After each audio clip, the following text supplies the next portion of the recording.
Hello, my name is Lane Hrabowski, and I will be presenting the side that genetically modified children present benefits to this society. Hi, my name is Sierra Stores, and I'm going to be presenting the side that genetically designing your child will not benefit our society.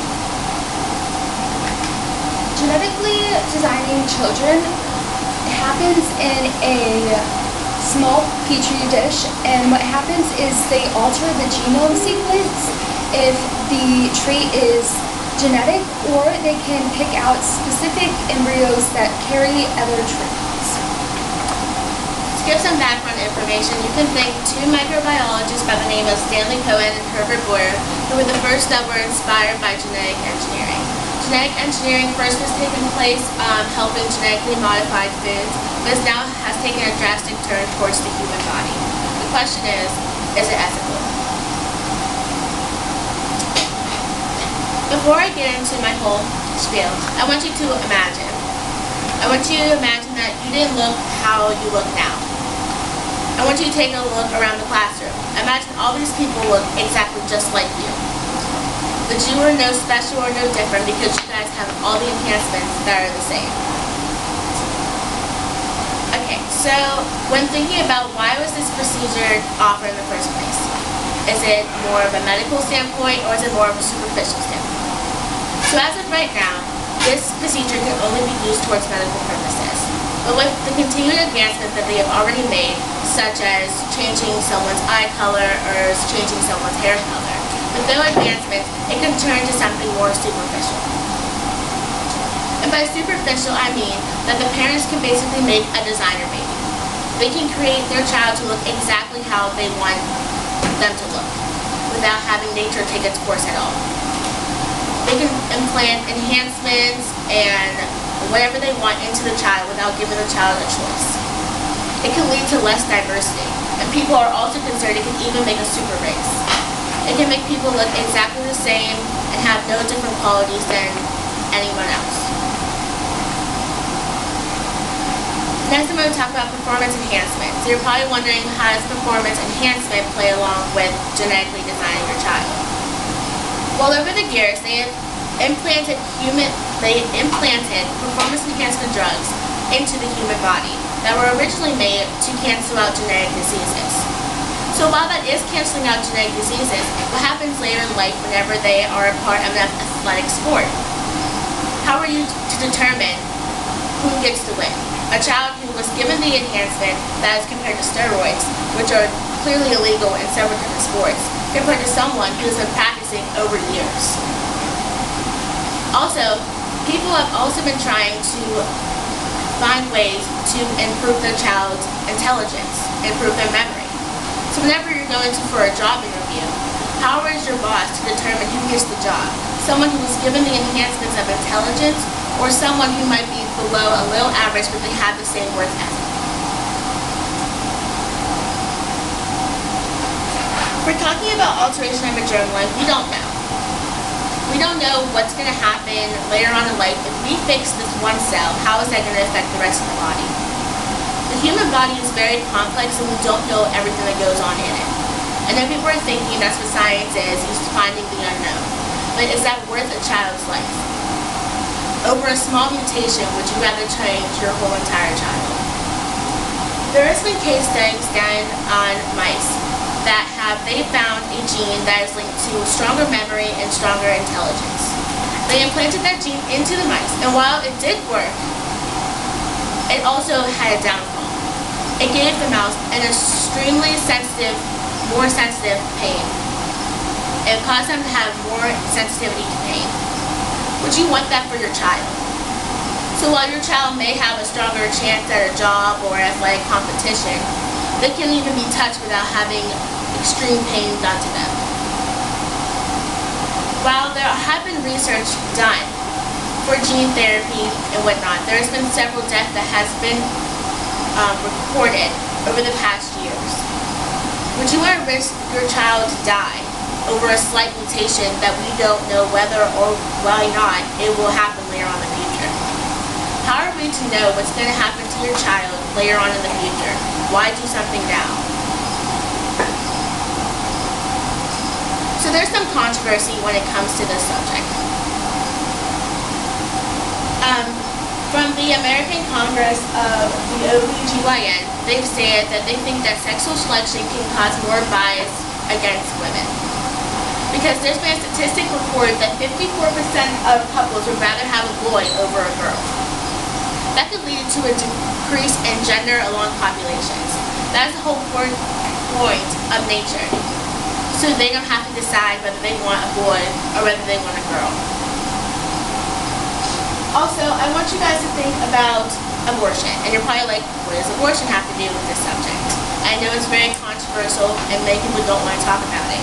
But what happens to those embryos that are not used? Where do they go? They take those embryos and put them into a petri dish. And they take the valuable one that the mother and the doctor decided is very valuable to them and implant it back into the mother. But where does the rest of them go? So some people can make an argument that they freeze them. But who would freeze a mutated embryo?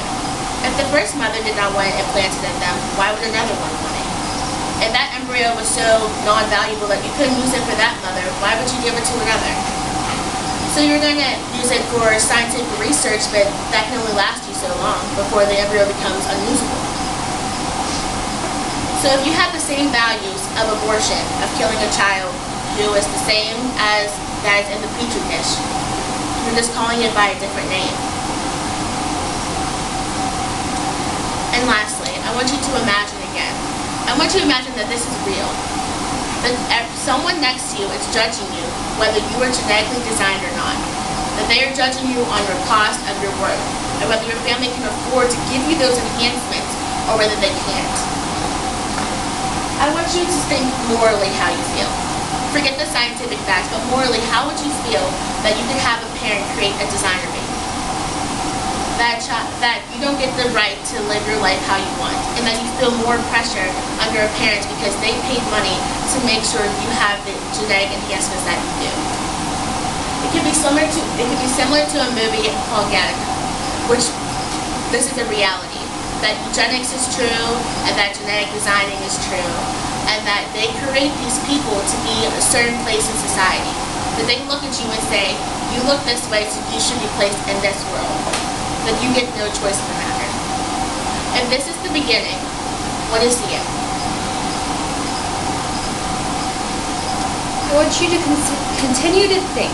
But this time, I want you to think about being in a world where you are 35 years old and you have a significant other who has recently lost their job.